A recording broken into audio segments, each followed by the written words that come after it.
자, 이제 인대가 늘어나면은 퉁퉁 붓잖아요. 퉁퉁 붓고 이 붓기를 좀 빨리 빼주고 이렇게 처음에 잘 쉬어주고 해서 상처가 아물도록 잘 도와주면 별로 후유증이 남지 않는데 근데 너무나 퉁퉁 부었고 이 붓기를 제대로 빼지 못한다든지 아니면은 발목이 아픈데도 불구하고 그냥 계속 어쩔 수 없이 난 일을 해야 되니까 계속 아픈 발을 이끌고 무리를 해버렸어요. 그러면 좀 후유증이 남을 수 있어요. 상처가 손상됐다가 아물 때 완벽하게 예전 상태로 복원이 되기도 하지만 어떤 경우들은 흉터가 남잖아요. 이 발목이 늘어나고 난 다음에 회복될 때 흉터가 남는 걸 우리가 발목인대 섬유화증이라고 그럽니다. 근데 이분들이 대체적으로 뭐라고 표현하냐면은 여기가 지금 볼록 나와 있잖아요. 왼쪽보다 오른쪽이 좀 볼록 나와 있죠. 예전에 심하게 발목을 삐고 퉁퉁 부었는데 붓기가 다 안 빠졌어요. 뭐 6년 전에 다친 게 아직도 붓기가 안 빠졌어요. 그런데 실제로 붓기가 안 빠진 게 아니고요. 거기에 이렇게 흉터 조직이 자리를 잡은 거예요. 그래서 이제 섬유화된 조직이 있다 보니까 주변에 있는 가느다란 혈관이나 신경들을 좀 압박을 하겠죠. 내가 그래도 막 활동을 하고 컨디션이 좋고 이럴 때는 좀 무시하고 순환이 돼요. 근데 내가 좀 컨디션이 안 좋거나 아니면 좀 많이 움직이거나 이러면은 그때 가서 좀 뻐근하고 은근하게 통증을 나타내는 그런 특징들이 있습니다. 비슷한 걸로 이제 족근동 증후군이라고 부르는 게 있는데요. 족근동이라는 건 바로 이 공간이에요. 이 공간이 발목 바로 앞쪽에 우리 복숭아뼈 앞쪽 아래쪽에 있는데 쑥 눌러보면 쑥 들어가요. 침 흘러보면 한 3cm 가까이 들어갈 정도로 아주 깊은 터널인데 여기 있는 이 깊은 인대를 다친 거예요. 자, 여기는 체중을 직접 싣는 자리이기 때문에 여기를 다치게 되면은 좀 통증이 만성화되는 경향들이 있습니다. 해서 방금 봤던 그런 인대 섬유화증처럼 좀 오래 걸으면은 뻐근하게 아프다든지 아니면은 조금만 활동을 해도 좀 시큰거리고 뭔가 나도 모르게 발목이 불안정해서 내가 좀 불안해가지고 좀 이렇게 많이 못 걷겠다든지 이런 느낌들을 나타내는데 이게 꽤 오랫동안 몇 개월씩 혹은 몇 년씩 이렇게 지속이 되기도 합니다. 근데 의외로 침치료로 치료가 좀 잘 되는 편이에요. 자, 이제 근육 염증을 몇 가지 설명을 해드리긴 했는데요. 비골근건처럼도 상당히 흔한 편입니다. 비골근이라는 거는 종아리 옆쪽, 바깥쪽을 쭉 따라 내려가서 복숭아뼈 뒤를 따라서 새끼발가락에 이렇게 딱 붙어 있어요. 그래서 아까 부러질 때 이 새끼발가락 뼈를 잡아 뜯는다 그랬잖아요. 이 비골근건 때문에 그렇고요. 이 복숭아뼈 바깥쪽이 상당히 날카로워요. 그래서 왔다 갔다 하면서 이 힘줄이 이 뼈하고 부딪히면서 좀 여기가 상처가 나는 경우들이 많습니다. 그래서 걷다 보면은 복숭아뼈 뒤가 시큰시큰하게 아프다.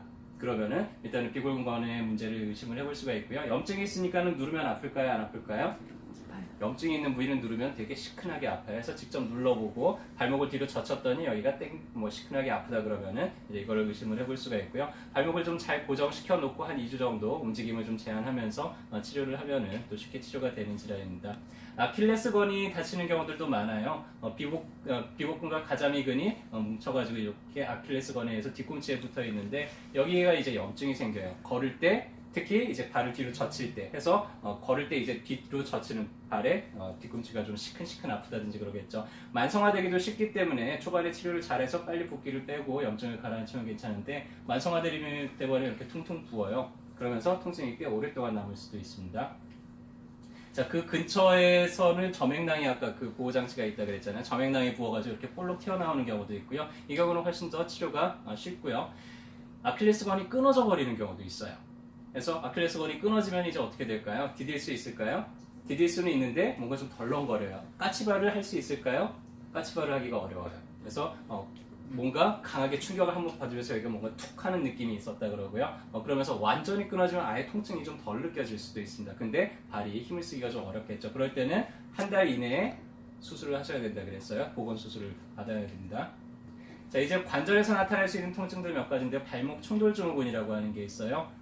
경골하고 거골이 만나는 앞쪽에서 충돌이 되는 것을 전방 충돌 증후군이라고 하고요. 뒤쪽에서 충돌이 되는 거 후방 충돌 증후군이라고 합니다. 특히 발목을 많이 사용하는 무용수, 발레리나들이라든지 아니면 축구 선수들이 이런 게 많이 나타나는 편인데 자꾸 이제 발목을 움직이다 보니까는 뼈끼리 부딪히면서 그 사이에서 염증이 생기는 거예요. 앞쪽에 염증이 생긴 분들은 쭈그려 앉으려고 하면 발 앞쪽이 여기가 발목 앞쪽이 좀 시큰하다고 표현을 하고요. 이 뒤쪽이 문제가 생긴 사람들은 발목을 까치발을 하고 하려면 이 뒤쪽에서 좀 시큰하게 아프거나 아니면 계단 같은 거 내려가려고 이제 발을 디디고 내려갈 때 그때 이제 뒤쪽이 좀 시큰하다 이렇게 표현을 하는데요. 눌러보면 이 근처가 되게 아파요. 역시 좀 발을 고정하고 치료하면 잘 치료가 되는 질환이고요. 자, 이제 발목이 아파서 몇 년 동안 내가 발목이 아팠어요 해가지고는 병원에 찾아오시는 분들의 거의 대다수는 이제 관절염이에요. 자, 관절염 중에서도 이제 퇴행성 관절염이죠. 퇴행성이라는 게 무슨 뜻이죠?